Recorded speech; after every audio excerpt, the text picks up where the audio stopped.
Hey guys, well hopefully by now you've had a chance to watch through session 1 and begin working through the finger exercises. How are those fingertips feeling? I bet they are probably a little sore if you're like most. This is completely normal for them to be a bit sore and tender right now. Your fingers are getting used to all the new things that are being asked of them. But don't panic, this soreness is a relatively short-lived challenge. In a week or so, it's not going to be bothering you so much. Now just remember, when your fingers start hurting, to stop and rest. There's no advantage to keeping going past that point. And then come back to it a little bit later. You'll see that each day your endurance will gradually increase. Now just keep working on these little finger exercises. A little bit each day is the key. Work on them a few minutes maybe in the morning, and then maybe a few more minutes at night. You're going to the gym for your fingers. It's not meant to be musical at this point. You'll see that your coordination is going to gradually be improving each day. Your fingers are going to start off feeling pretty clumsy, but with repetition each day you're training them, and you can watch them become more and more accurate. This is it. You're doing it. You're becoming a guitar player. Sure, it's a little repetitive right now, and it doesn't sound much like music. It's not supposed to. Before playing music, you need to get your fingers working, and that's what this first session is all about. So don't get discouraged. Just keep going.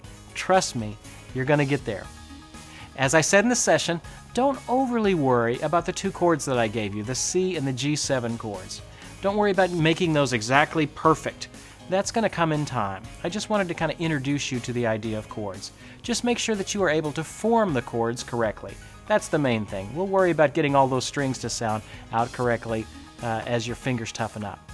Now, if you're like most people, you're probably having trouble with getting your fingers just to be on one string without touching the other strings while you play at this stage. This is very common.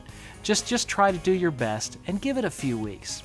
And somehow, I've watched it a million times, your fingers will start to find the sweet spot on that string, where they can hit that they're not going to touch those other strings. It may seem impossible for your fingers to fit in between the strings right now without touching. But trust me, your fingers are going to find a way. It just takes a few weeks. Well, that's it. I just wanted to encourage you a bit. This may not look like what you thought guitar learning was going to be like, but just trust the process. It's going to get you there. And if you need a little encouragement along the way, take a minute to go on our discussion board at learnandmaster.com/community. Before I let you go, you remember those names of those strings? E, B, G, D, A, E? That's what you need to know. All right. Remember, don't linger in session 1 for more than 2 weeks, really. Ready or not, move on to session 2. That's where the real game of learning begins. Session 1 is just the warm-up. Don't give up. You can do it. Just keep working at it. You'll get it. And when you're playing guitar for friends or for family a few months from now, you're going to think back to these tough first few days and thank yourself that you didn't quit. Keep up the great work, and I'm going to see you in session 2.